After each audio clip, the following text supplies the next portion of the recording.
A paz do Senhor Jesus, seja mais uma vez bem-vindo ou bem-vinda ao canal do Estudo Bíblico José Carlos Maciel. Meu nome é José Carlos e para mim é um prazer ter você aqui inscrito aqui no nosso canal.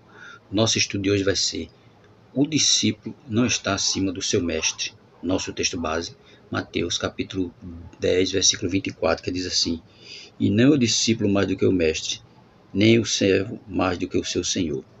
Amém? Agradecendo a você que se inscreveu recentemente no canal, dizer muito obrigado, curta, comente, deixe sua sugestão. E se você achar que o canal é um canal agradável, indique o canal para mais alguém. Amém?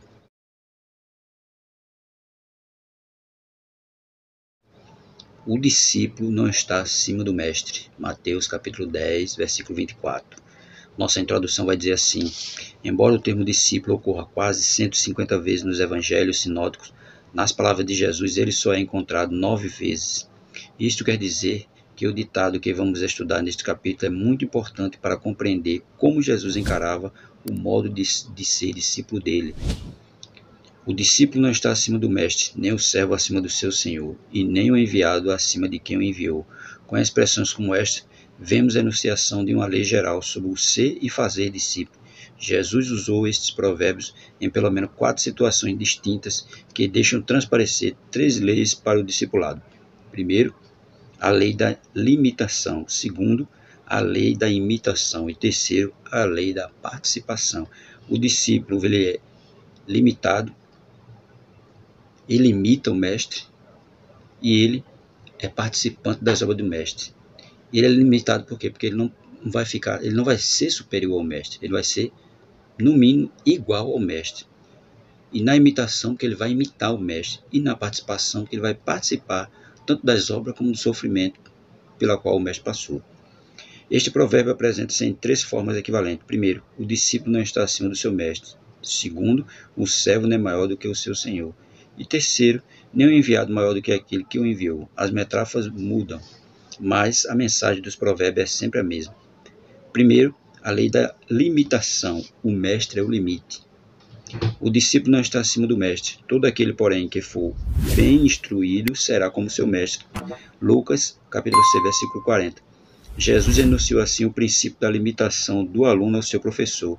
O máximo que um discípulo conseguirá depois de aprender tudo é ser igual ao seu mestre. Este princípio vale para a maioria das áreas da vida, mas especialmente para a vida espiritual. É claro, ele nunca vai ser maior do que Jesus. Ele, no mínimo, ele vai ser igual, mas maior, o discípulo ele nunca vai ser maior do que Cristo. No mínimo, igual a Cristo. Jesus ilustrou este princípio com a parábola de um cego que guia outro cego. Pode, porventura, um cego guiar outro cego? Não cairão ambos no barranco? Lucas capítulo 6, versículo 39. Se o mestre for cego, seus alunos não serão melhores do que ele. O fim de todos, mestre e aluno, será um barranco da vida, é claro. Porque como é que um cego vai ensinar outro cego? Como é que um cego vai guiar outro cego? Então, se ambos são cegos, então não tem condições. Vai, feito Jesus disse, vai cair todos os dois no barranco, porque um não consegue ajudar o outro. Outra ilustração para o mesmo princípio é a piada do homem que quer ajudar seu irmão em tirar um cisco do olho, enquanto ele tem em seu próprio olho uma trave inteira. Que falsidade oferecer uma ajuda que na realidade não tem condições de ajudar, é claro, porque alguém está dizendo que o outro tem um cisco no olho e ele tem uma trave. Como é que ele vai ajudar se ele está na mesma situação? Então não tem condições. Lucas capítulo 6, versículo 41 e 42. No fim de tudo, devemos lembrar que a árvore só pode dar o que tem, ou seja, o mestre só pode transmitir aquilo que ele é. A árvore boa dá bons frutos, a árvore má dá frutos maus. O ensino do mestre vai revelar o seu coração. Um homem não pode tirar o bem do coração mau. Lucas capítulo 6, versículo 43 a 45.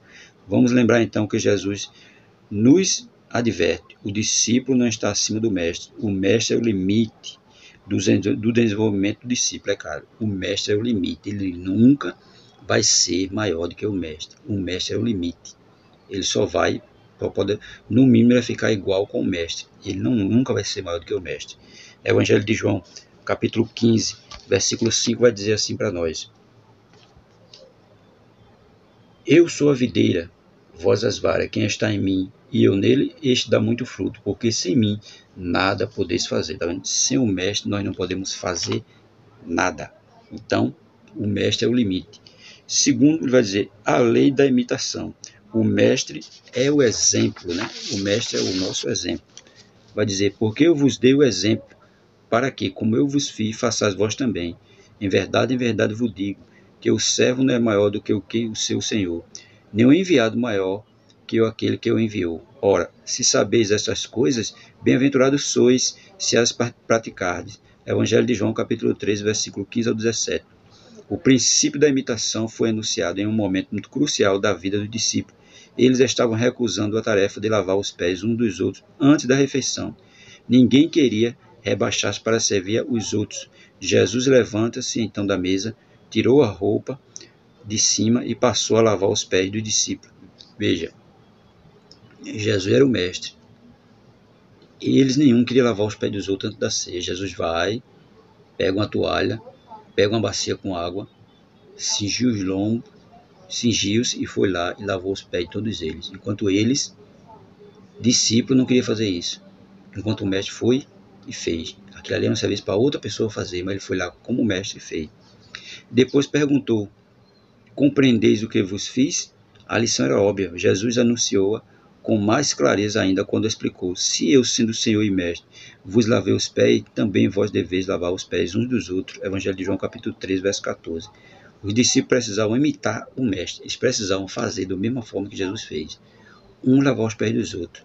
Porque eles têm que, o discípulo ele tem que imitar o seu Mestre. E ali, naquele momento os discípulos não estavam imitando, eles estavam se recusando a imitar o Mestre. O objetivo do discípulo é ser como seu mestre, Mateus capítulo 10, versículo 24 ao 25, Lucas 6 e 40. Devemos estar dispostos para realizar qualquer tarefa que o mestre faria. Vamos imitar nosso mestre, pois o discípulo não está acima do mestre, é claro. Temos que imitar Cristo. O discípulo ele não está acima do mestre. Como já eu falei, ele deve ser no mínimo igual ao seu mestre. Superior ao mestre ele nunca vai ser. Terceiro, a lei da participação. O mestre é a consequência. Aí vai dizer para nós, lembrai-vos da palavra que eu vos disse, não é o servo maior do que o seu senhor. Se perseguiram a mim, também perseguirão a vós outros. Se guardaram a minha palavra, também guardarão a vossa. Evangelho de João, capítulo 15, verso 20. Advertência e privilégio. O discípulo participa da vida e obra do mestre. Na verdade, o discípulo é o continuador da obra do mestre, de modo que ele também recebe a mesma resposta que o mestre recebeu. Ódio, perseguição, abandono, tudo isso o discípulo vai receber, porque o seu mestre também recebeu. Aí ele vai dizer, ódio, perseguição dos que odiaram e perseguiram o mestre, e fraternidade e aceitação daqueles que também vão tornar-se discípulos do mestre, através deles. É claro que tem aqueles que vão odiar, tem aqueles que vão perseguir, mas também vai ter aqueles que vão aceitar. Então aqueles que vão receber o evangelho de bom grado, né? Através de quem? Através dos discípulos, porque o mestre já não está mais presente. Esta é a lei da participação. O discípulo de Cristo participa daquelas mesmas coisas que Cristo participou, coisas boas e coisas desagradáveis. É um engano pensar que seremos melhores ou mais bem-sucedidos que o nosso mestre. Jesus é o exemplo e o limite. Dele não podemos passar. A consequência de ser discípulo é ser tratado como tratar o nosso mestre. É claro, todo discípulo de Cristo ele vai ser tratado como Cristo foi. Com ódio, com carinho, muitas vezes, algumas vezes, né? Mas muitas vezes com ódio, com desprezo, com abandono. Dessa mesma forma, o discípulo vai acontecer a mesma coisa com o discípulo. Por tudo que Jesus passou, o discípulo também vai passar. O discípulo não está acima do seu mestre, nem o servo acima do seu senhor. Basta ao discípulo ser como seu mestre e ao servo como seu senhor. Se chamaram Beelzebu ao dono da casa, quanto mais aos seus domésticos. Mateus capítulo 10, versículo 24 ao 25. O discípulo recebe as consequências da vida do mestre.